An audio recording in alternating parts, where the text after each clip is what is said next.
한국 선비로 겁탈은 기본, 숙부를 살해까지 했지만 세조의 총애로 살아남은 홍윤성.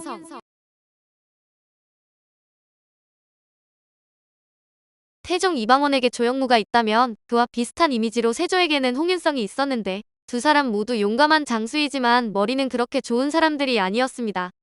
하지만 조영무는 천성이 착한 인물이지만 홍윤성은 그렇지 못해 그에 대한 놀라운 일들이 실록에 실려 있습니다.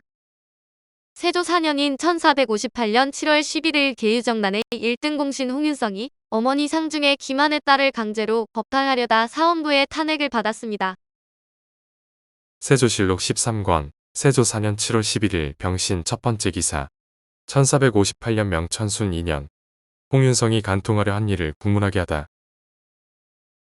사원부에서 아뢰기를 홍윤성이 고 후군 김한의 딸을 간통하려고 하여 이달 초 7일에 강제로 김한의 집에 묵었는데 김한의 처가 그 딸을 데리고 이웃집으로 도망하여 숨었습니다. 홍윤성이 큰 재상으로서 상중임을 무릅쓰고 혼인하려고 도모하였으니 강상을 더럽히고 허물 엎드렸습니다. 청컨대 그를 행문하소서 하고 사인이에게 본부의 의논을 가지고 아뢰기를 신하와 자식된 자의 죄는 불충불효보다 큰 것이 없는데 홍윤성이 어미의 상중에 있으면서 혼인을 이루려고 도모하였으며 환부의 관리들은 장고를 받고도 여러 날이 지나도록 아뢰지 아니하고 심지어 홍윤성의 집에 왕래하는 자까지 있었습니다.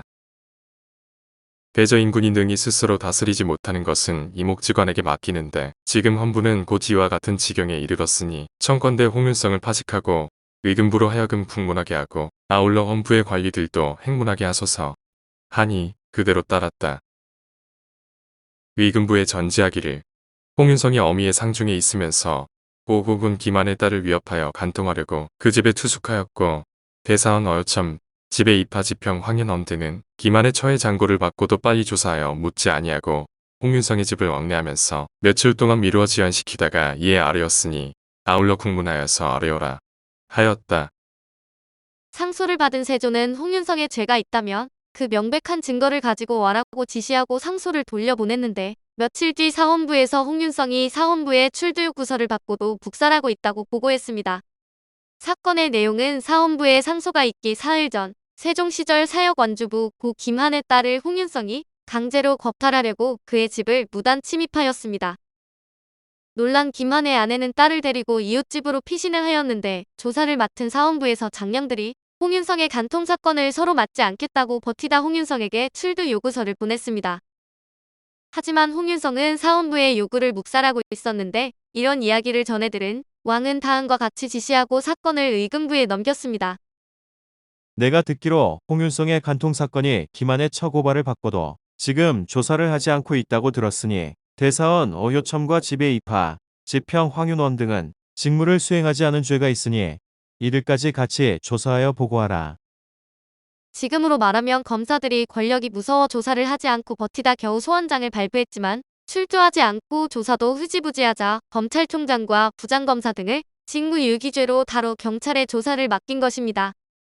왕이 의금부에 조사 지시를 내린 다음 날 경회로 아래서 활쏘기 시합을 구경하다 술자리를 베풀었는데 이 자리에 홍윤성을 불러 김한의 집에서 있었던 일을 물으니 홍윤성이 이렇게 변명을 했습니다.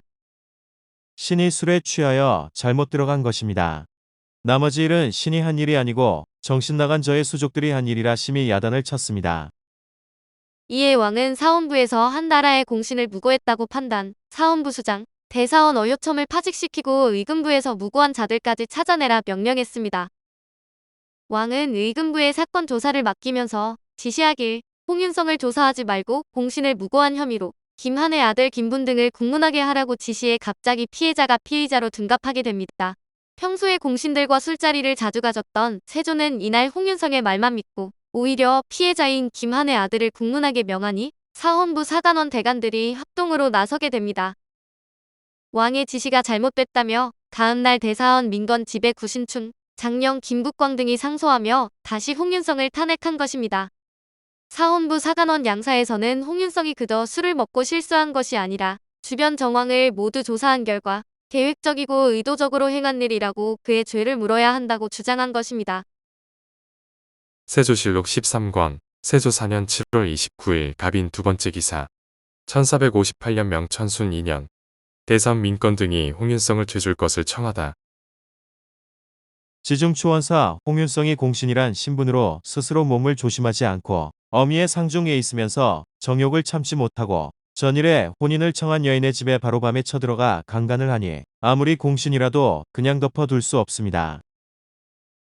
비록 홍윤성이 술에 취해갔다 하지만 의금부에서 홍윤성이 진술한 내용은 김한의 처자 등은 이미 나와 혼인하기로 약속하였는데 김인이 중간에서 저지함으로 내가 설득하려고 갔다고 하였으니 실로 취한 상태에서만 간 것으로 볼 수 없고, 또한 그의 말을 들어보면 혼인말이 오고 가는 여자를 간통하려고 의도적으로 간 것으로 볼 수 있습니다. 홍윤성이 만약 어려서 부모가 애써 키워주신 노고를 생각하는 것이 조금이라도 있으면 어느 결혼의 슬픔을 잊고 혼인하기를 구하겠습니까? 그의 그릇된 행동을 법으로 다스리소서. 그러나 왕은 평소 홍윤성을 친아우처럼 생각했던지라 진정 내용을 확인하지 않고 김한의 아들이 공신을 무고한 사건이라 결론 내리고 서둘러 사건을 종결 처리했으며 홍윤성을 따로 불러 타일렀다고 합니다.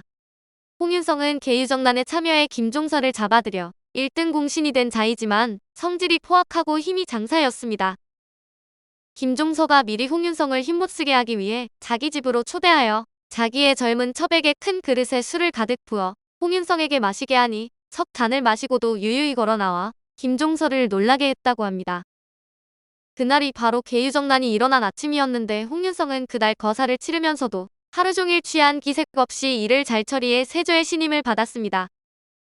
한편 홍윤성이 이조판서가 되어 인사권을 쥐고 있을 때 어느 날 숙부가 자기의 아들을 벼슬 시켜 달라고 조카를 찾아 청탁을 하였습니다. 그러자 홍윤성은 작은아버지가 가지고 있는 옥답 20마지기를 넘겨주시면 벼슬을 주겠습니다라고 했고, 숙부는 그에게 30년 동안 너를 보살펴준 은혜도 모르는 녀석이라며 욕을 하고 내갈겼습니다. 이에 홍윤성은 그 자리에서 숙부를 죽여 후원에 묻어버렸는데 숙모는 홍윤성이 남편을 죽였다고 형조의 고소장을 접수하였지만 접수를 받아주는 자가 아무도 없었습니다. 이에 화가 난 그녀는 사원부에도 고소장을 접수했지만 역시 감감무소식이었습니다. 결국 숙모는 세조가 온양 운천으로 온다는 소문을 듣고 천안섬거리 버드나무에 올라가 왕의 행차를 기다렸다. 왕이 도착하자 나무 위에서 서글피 울었습니다. 세조가 기이하게 여겨 자초지종 이야기를 듣고 진상조사를 명했고, 조사 결과 홍윤성의 집 마당 뒤편의 숙부의 시체가 땅속에서 발견되자 홍윤성의 죄가 사실로 드러났습니다. 세조는 홍윤성을 죽이라고 명했지만 공신들의 반대로 홍윤성의 종 10여 명을 목베고 사건이 마무리되었습니다. 홍윤성은 계유정난 이후 세조의 전폭적인 신임을 받으며 막대한 재산을 축적했지만 성종 2년 갑자기 발에 난종기가 온몸에 퍼져 51세 나이로 숨을 거두었습니다.